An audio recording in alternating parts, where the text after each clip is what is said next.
Desbordes, un podcast de la Universidad Nacional de las Artes. Episodio 3. Disputas. Disputas es un modo de pensar una relación posible entre el arte y la estética, y un modo también de pensar el lugar que tienen la belleza y la violencia como modo de hacer visible aquellos dolores y sufrimientos que la experiencia neoliberal de nuestro presente pretende ocultar. Bienvenidos a Desbordes, el sitio de las artes, un podcast de la Universidad Nacional de las Artes. En este nuevo episodio estamos con Florencia Abadi. Florencia es escritora, filósofa, doctora en filosofía, investigadora del CONICET y profesora de estética de la Universidad de Buenos Aires.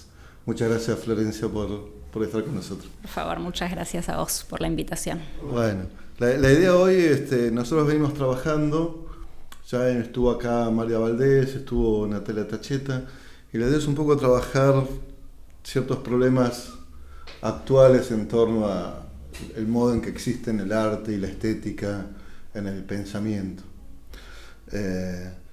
Digamos que particularmente la estética, vos sos profe de estética, está atravesada por una especie de dualidad rara que, bueno, en el siglo XVIII aparece la estética como una especie de teoría del gusto, meditación en torno a la belleza, y el arte aparece en ese contexto como el objeto portador de esas reflexiones en torno a lo bello.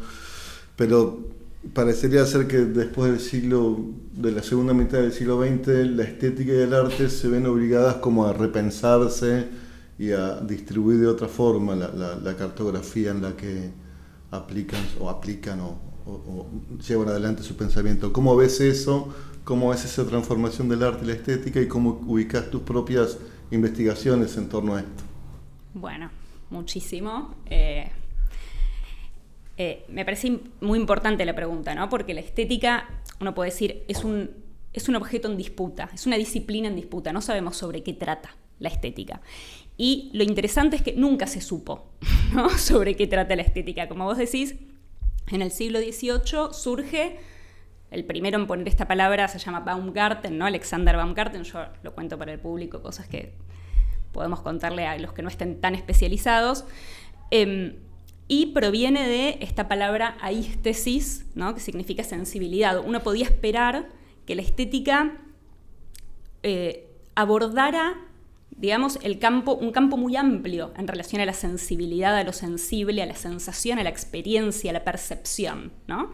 Como después Benjamin de alguna manera va a sentir nostalgia de eso. ¿Por qué la estética no puede volver a ser una disciplina que estudie la percepción, ¿no?, que estudie la sensibilidad?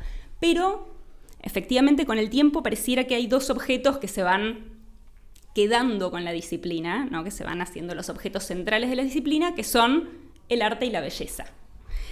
Y esta confluencia que se da en la modernidad, porque en la antigüedad eran dos cosas que estaban completamente por separado, ¿no? Nosotros vemos en los textos de Platón, por ejemplo, los textos sobre la belleza no son los textos sobre el arte.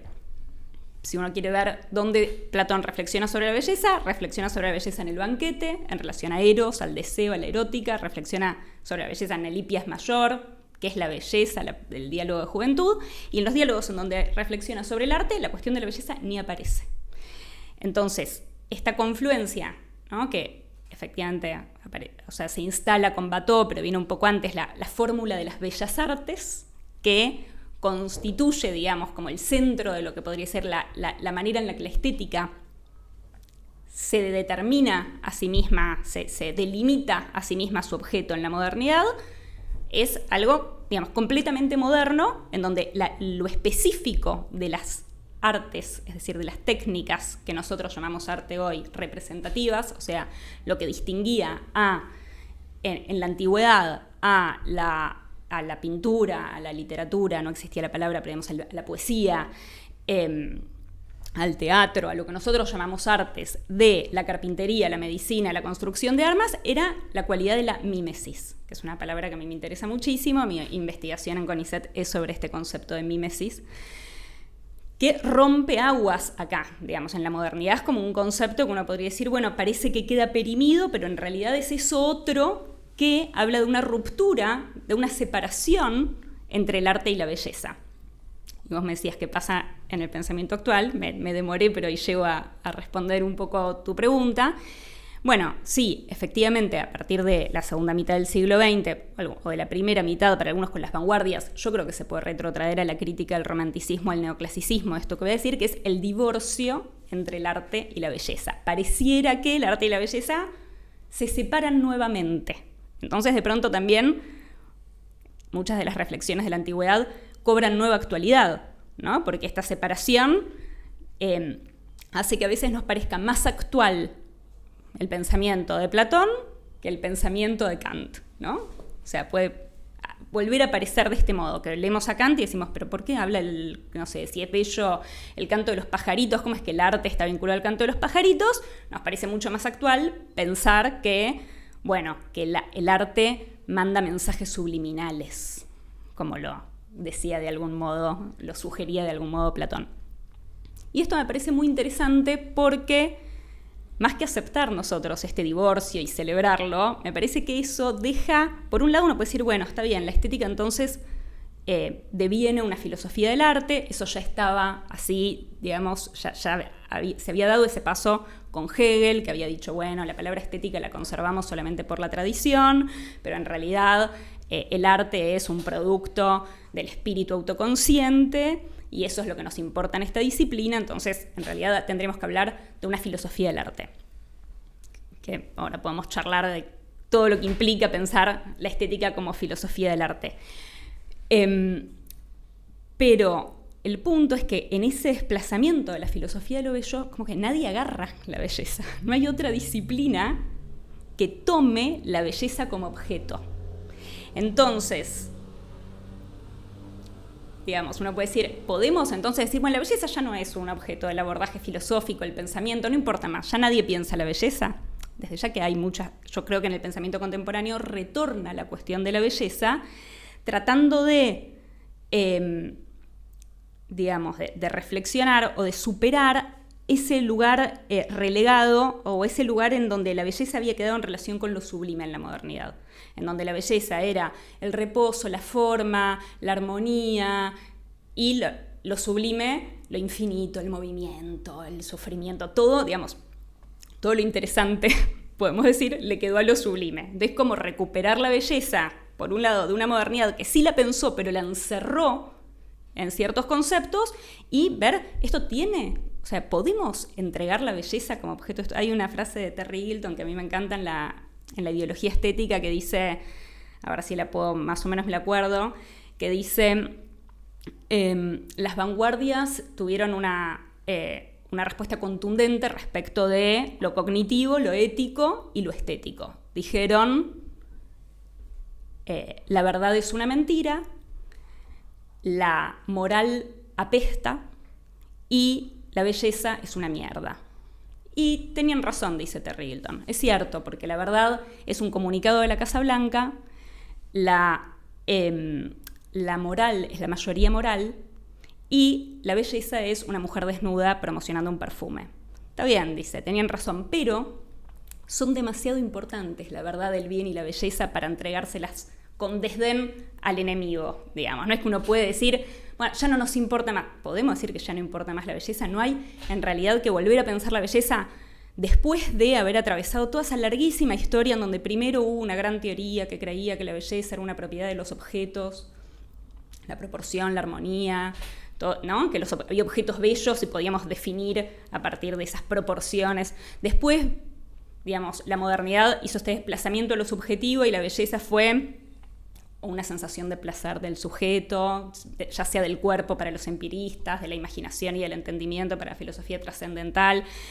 Bueno, ahora decimos que superamos la polaridad entre sujeto y objeto. Nos creemos nosotros los contemporáneos haber superado. ¿Y entonces la belleza dónde queda? Es como que hay ahí para mí un objeto que fue fundante de la estética moderna que ahora está reclamando reflexión, me parece a mí. Esa es una de las cuestiones que, digamos, que me parece en relación a la historia, de volver a pensar la belleza, sacándola de ese encierro en donde la metió en la dicotomía con lo sublime y volviéndola a conectar con la violencia, con la hipnosis, con el mal. Hablaste de este divorcio entre arte y belleza y eso me hace pensar un poco en, bueno, la belleza ya no es patrimonio del arte, eso por un lado libera el arte puede hacer otras cosas, pero al mismo tiempo la belleza también se libera porque no está necesariamente en el arte y la belleza puede estar en otros lugares, lo que creo que hace a la cuestión que presentaste al principio, digamos, de la estética como un lugar de disputa, como un lugar que se vuelve en algún sentido político. Y dijiste que tu tema de interés de investigación es la mímesis. Entonces me parece que ahí se arma como una especie de cartografía interesante para pensar, bueno, esta situación actual en que la disputa estética tiene que volver a pensar el lugar de la belleza, el lugar del arte y las relaciones que entre esas cosas se arman. Está buenísimo. Sí, me gusta esta idea de se libera, ¿no? El arte se libera porque creo que lo vivimos así de alguna manera, ¿no? Como si el arte se libera de la belleza. El arte también en algún momento pensó que se liberaba de la mímesis como, digamos, una normativa de la semejanza y de la representación. Pero quizás, si redefinimos belleza, si repensamos belleza, si quizás la belleza no es lo que la modernidad pensó que era la belleza, sino que en realidad ella, digamos, en la mitología se ve muy bien esta relación entre la belleza y el conflicto, la violencia, la guerra, la política, en el sentido de Afrodita casada con el dios de la guerra, de Helena provocando la guerra de Troya, e incluso en muchas otras mitologías, Kali, Freya, Hathor, las diosas de la belleza son diosas de la destrucción, son diosas de la... Entonces digo, sí, del mal, vinculadas también al mal, que es lo que pasa ahí con, incluso, o sea, con la represión, porque en la modernidad, incluso en cierta filosofía contemporánea, tendimos a pensar la belleza a partir de la distancia estética, la contemplación, la sublimación. Pero mismo Freud, o sea, quien nos trajo el concepto de sublimación, que después Adorno critica en la teoría estética para pensar el arte, o bueno... mismo Freud, en El malestar en la cultura, hay un texto que me gustó mucho de Hubert Damisch, se llama Damisch, el autor, que se llama El juicio de París, el libro, en donde rescata una hipótesis de Freud del malestar en la cultura, en donde Freud dice que la belleza es el producto no de la sublimación o de la contemplación, sino de la represión, que es el producto de una represión orgánica que se da, digamos, que es como a partir de que el hombre adquiere la posición erecta, de la verticalización del hombre, hay una sustitución de la excitación sexual como procedente de lo olfativo a el placer escópico, a lo visual. Entonces la belleza en realidad es el producto de una represión sobre el olfato. Y es interesante que en la modernidad está tanto la relación de bello, digamos que se dice pulcrum en latino, esta higiene, esta civilización vinculada a la belleza, y lo feo con lo fétido, con lo que es feo del olor, ¿no? Entonces, cómo la belleza misma puede estar vinculada a una represión y por lo tanto acechar con el retorno de lo reprimido. Por eso es lo interesante de la represión, ¿no? No es la represión en sí, sino que cuando hay represión, algo retorna a esa represión. Entonces, como yo dejo abierto, digamos, qué podría pasar si realmente abordamos, o yo en algún momento lo intenté, la verdad me compré todos los libros que habían sobre la belleza, me traje por Amazon y al final abandoné ese proyecto, pero me parece un proyecto que sería interesante, digamos, volver sobre la belleza, quiero decir, ¿no? Volver a repensar la belleza, volver a repensar estos vínculos entre belleza y violencia, entre belleza y conflicto, y ver cómo puede eso reenviar, o qué puede eso reenviar a la esfera del arte, sí, hasta qué punto ahora las pensamos realmente como una esfera muy autónoma, muy delimitada, muy separada, o sí como tanta filosofía contemporánea ya nos ha quizás aburrido diciendo que ya no hay límite entre el arte y ¿no? Todo esto. Ahora, en lo que decís, ¿no? Que me parece súper interesante, eso que retorna en última instancia en el interior de esta de este ocularocentrismo escópico occidental. Esto que retorna es el cuerpo olvidado, digamos, ¿no? Es el retorno. La belleza podría ser considerada como la violencia de ese cuerpo olvidado, y pienso en la cantidad de cuerpos olvidados hoy, aquí en este lugar, en este país, en estas universidades, los cuerpos olvidados que de última emergen de forma violenta y hacen perceptible aquello que el régimen escópico había anulado de la percepción.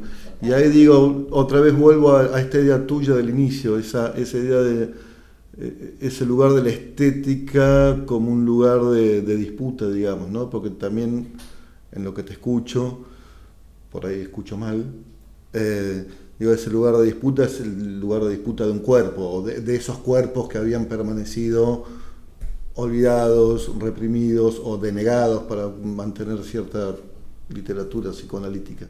No, está buenísimo. Sí, estoy totalmente de acuerdo. El tema del cuerpo me parece que es lo que, digamos, aparte desempolva esa ístesis originaria de la disciplina que el idealismo había relegado.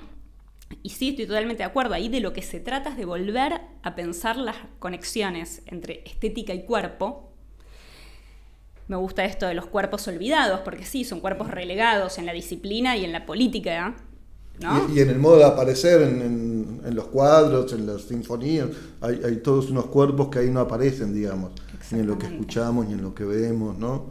Y esta idea de que el olfato no forma parte, o el tacto no forma parte, o el gusto no forma parte de las dimensiones estéticas que llamamos bellos, digamos. Tal cual, que quedaron efectivamente fuera del arte en cierta medida, porque aunque digamos que está el arte de la cocina, lo cierto es que digamos que el ojo y el oído se han llevado claramente la preponderancia en la delimitación de la disciplina de la autonomía. Sí, me parece clave lo del cuerpo, me parece clave. Pensaba un montón de otras cosas mientras te escuchaba que ahora se me olvidaron, pero me parece que es un asunto central y que viene a cuento de esta recuperación que intento hacer de la mímesis, porque la mímesis, en la filosofía contemporánea, Ricoeur, Gadamer, en fin, cuando recuperan la mímesis de una manera positiva, dicen, la mímesis no es mera imitación, no es mera semejanza. Mímesis quiere decir, en la antigüedad, representación. Entonces, por eso, todavía está vigente el concepto, porque cuando decimos representación decimos también ficción. Mímesis quiere decir que quien hace la que hace de Antígona no es efectivamente Antígona, sino que está actuando como si fuera Antígona. Es decir, que la mímesis sería, digamos, alude a todo el campo de la metáfora, a todo el campo de la alusión, a todo el campo de la ficción, de la representación, etc. Pero ahí se olvida que la mímesis tiene un origen en la danza y en el cuerpo, y que justamente tiene que ver con esto que, digamos, con el mimetismo, ¿no? Con la permeabilidad al entorno, al ambiente, con el carácter inconsciente, involuntario de la mímesis, ¿no? Con el aspecto en donde el artista, esta imagen del artista dibujando la manzana que le ponen enfrente, ¿no? Sino que tiene que ver con todos los aspectos inconscientes materiales, corporales. Digo materiales en un sentido corporales, así como ese materialismo antropológico del que habla Benjamin, que Adorno se queja, le dice, ¿cómo haces que el materialismo sea el cuerpo? ¿No? El materialismo son las relaciones sociales de producción y vos querés hacer del materialismo. Pero bueno, a mí me gusta mucho esa idea del materialismo también en esta relación con el cuerpo. Que forma parte, digamos, de esa idea benjaminiana de la necesidad de volver a redefinir el arte, ¿no? Que es también de un poco estábamos hablando, definirla otra vez, definir estas categorías que estás pensando, arte, belleza, mímesis, estética, tomando el cuerpo como ese momento olvidado del pensamiento occidental, sobre todo, ¿no? Porque no sé ahí si esto no queda más restringido a nuestra forma occidental de habitar el mundo, y si, no sé, fuera de este ámbito tan restringido de habitar el mundo, de apropiarnos del mundo, hay otras formas sensibles de estar que no lo reducen así, ¿no? Digo, en esta idea de abrir el cuerpo a otras sensorialidades, esta represión es típicamente occidental por ahí. Total. Totalmente. Y hay otras formas de habitar el mundo que abren las experiencias del cuerpo. Es posible, me parece que es posible. Y no, me acordaba, mientras decías esto de otras sensorialidades, me vino a la cabeza la reflexión de Sontag sobre la fotografía también en relación a cuál es la violencia de lo ocular en relación al arte, ¿no?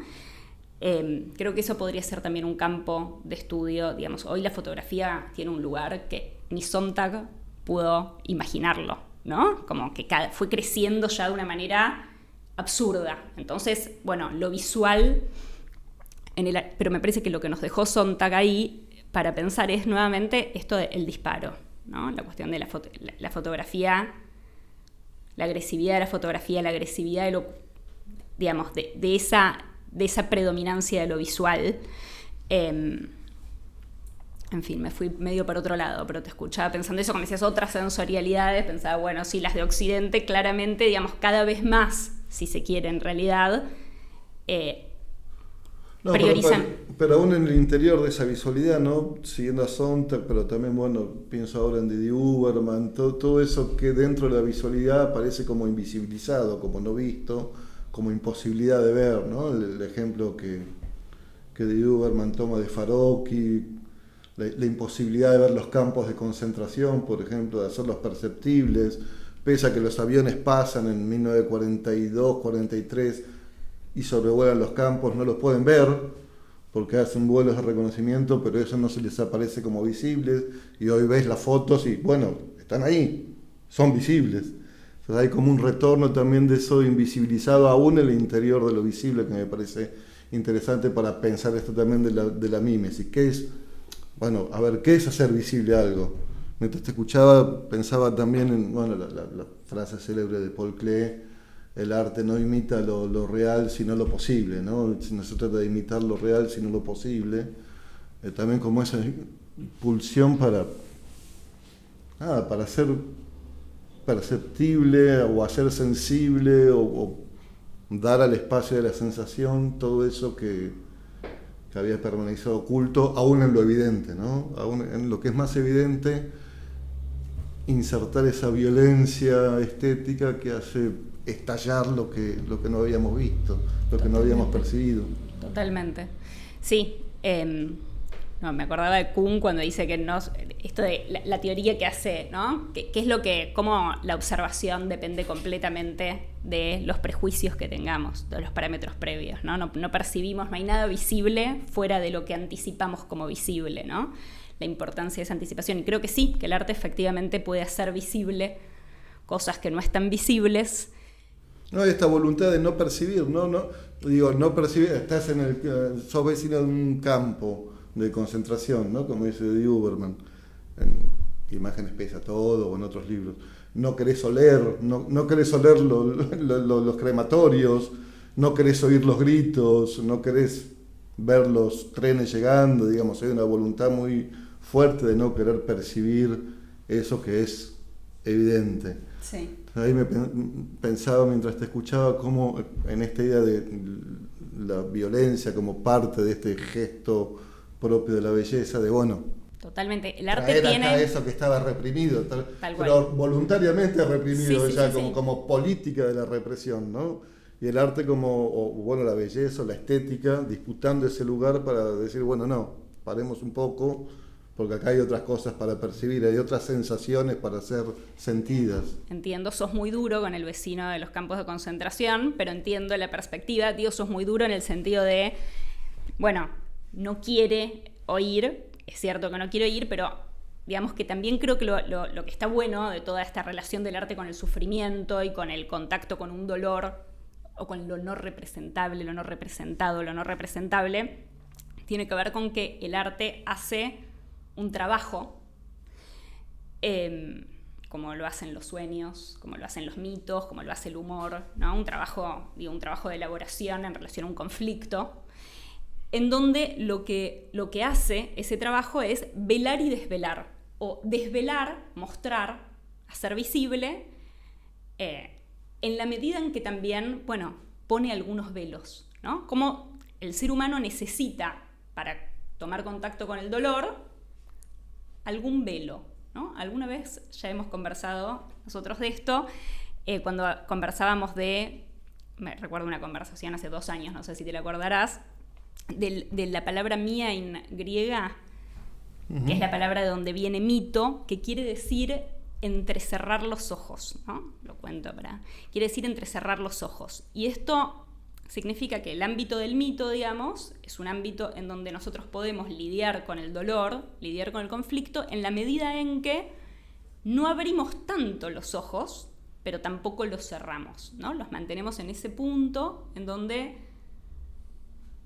puede haber quizás también una escucha latente de algo, ¿no? Y creo que el arte pertenece a todos esos recursos que tiene el ser humano para lidiar con el dolor y con el sufrimiento.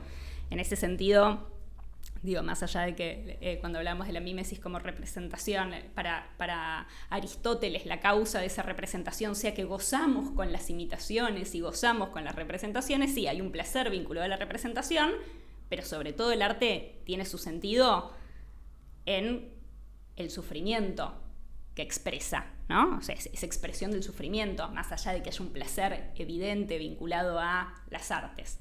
Ese placer es tal y es relevante, digamos, no es un placer anodino, digamos, en la medida en que está elaborando un sufrimiento. Y bueno, ese sufrimiento creo que ese hacer visible, digamos, siempre es un pacto, ¿no? O sea, siempre el arte tiene en alguna medida que velar, en alguna medida tiene que disfrazar, como los sueños, ¿no? Para mostrarnos algo hay que simbolizar, hay que disfrazar, hay que velar, y, digamos, y es cierto, puede ser que uno, digamos, en alguna medida no quiere saber nada del dolor,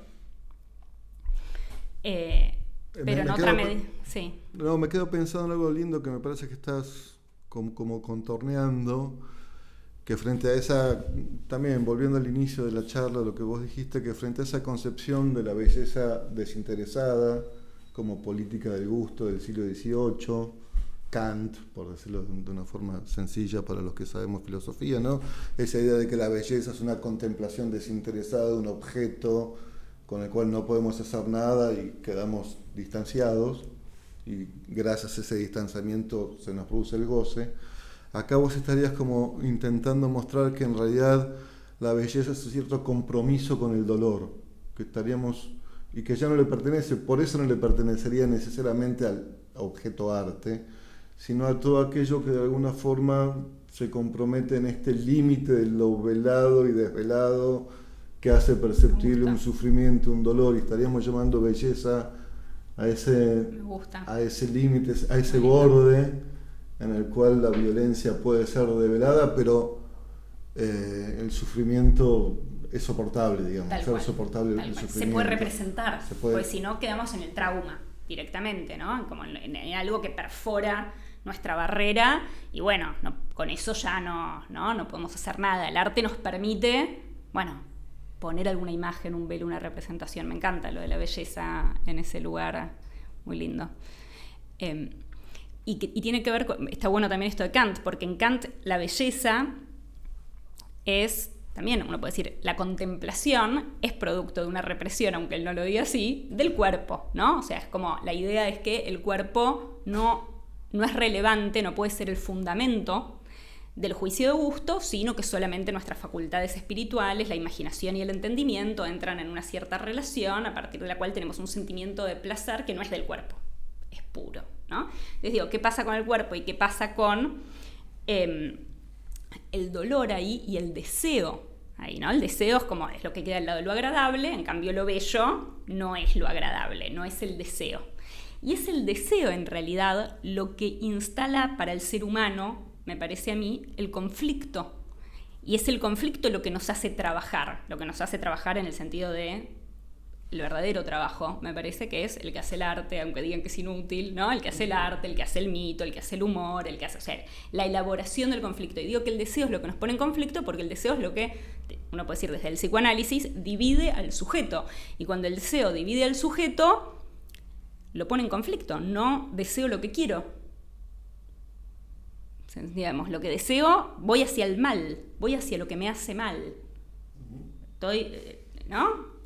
Lo que busco, lo que anhelo, no es mi bienestar ni mi conveniencia, ¿no?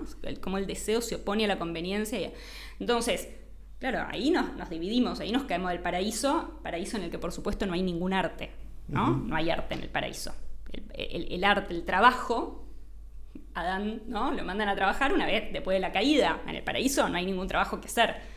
Y por supuesto ese trabajo no es el de levantar bolsas en el puerto meramente, es todo el trabajo psíquico y corporal, en esa unión de cuerpo y psiquis que es el sujeto. Digamos, tanto que hablamos del cuerpo, bueno, la elaboración se hace con la totalidad, digamos, de lo que somos, ¿no? La hace el cuerpo y la hace la psiquis.